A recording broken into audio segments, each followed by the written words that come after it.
melanggar dikategorisasikan menjadi pelanggaran hukum, pelanggaran pidana.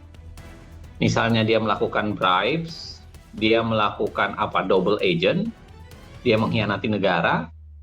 Nah, itu pelanggaran-pelanggaran dalam bentuk pidana. Yang kedua, pelanggaran dalam bentuk administrasi.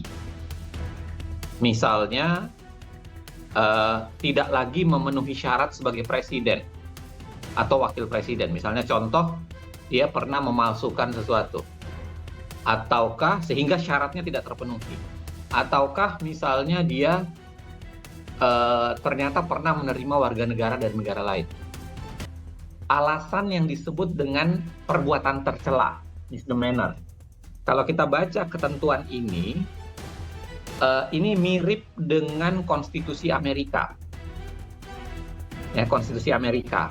Bedanya, konstitusi Amerika itu tidak mencantumkan alasan administrasi tadi. Tidak lagi memenuhi syarat sebagai presiden. Ya, pelanggaran pidana plus misdemeanor, perbuatan tercela. Jadi, konstitusi Amerika itu mau bicara soal pelanggaran hukum dan pelanggaran etis. Kita menambahkan pelanggaran hukum, etis, dan pelanggaran administrasi. Nah, kalau Anda tanya ke saya, apakah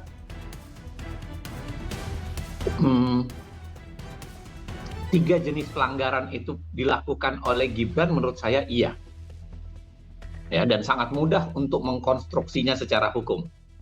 Apa yang dituliskan oleh teman-teman Purnawirawan dan disubmit ke negara, ke DPR, menurut saya juga sudah mengkualifikasi beberapa di antaranya. Perbuatan pidana menurut saya, laporan Mas Ubaidillah dulu itu menurut saya menarik tuh. Ya. Itu menarik tuh. Perbuatan administratif, ya cerita soal ada kemungkinan dia tidak tamat dengan benar, malsuin ijazah, whatever, itu kalau terbukti benar itu bisa masuk. Perbuatan tercela banyak sekali menurut saya. Kalau kita mau bicara perbuatan tercela,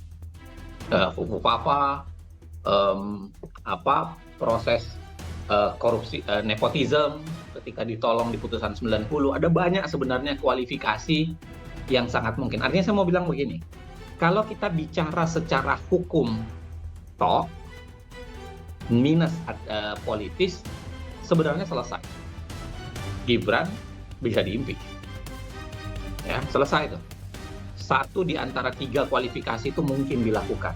Misalnya perdebatannya soal korupsinya harus terbukti dulu nggak? Misalnya kong kali kong yang dilaporkan Mas Ubaidillah ke KPK waktu itu, apakah harus terbukti dulu nggak? Baru kemudian secara pidana baru bisa dijatuhkan? Enggak.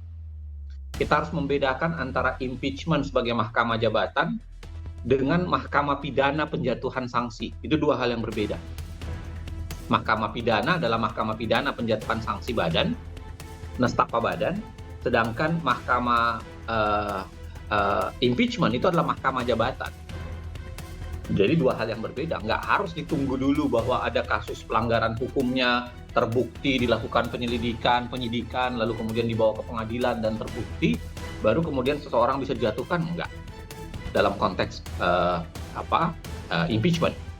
Itu sebabnya lagi-lagi kalau Anda tanyakan ke saya, secara hukum mungkinkah, apakah alasan yang dikualifikasikan oleh teman-teman Purnawirawan itu sebenarnya sangat mencukupi? Menurut saya sangat mencukupi. Bisa dilakukan. Lantas, langkah apa yang harus dilakukan untuk melanjutkan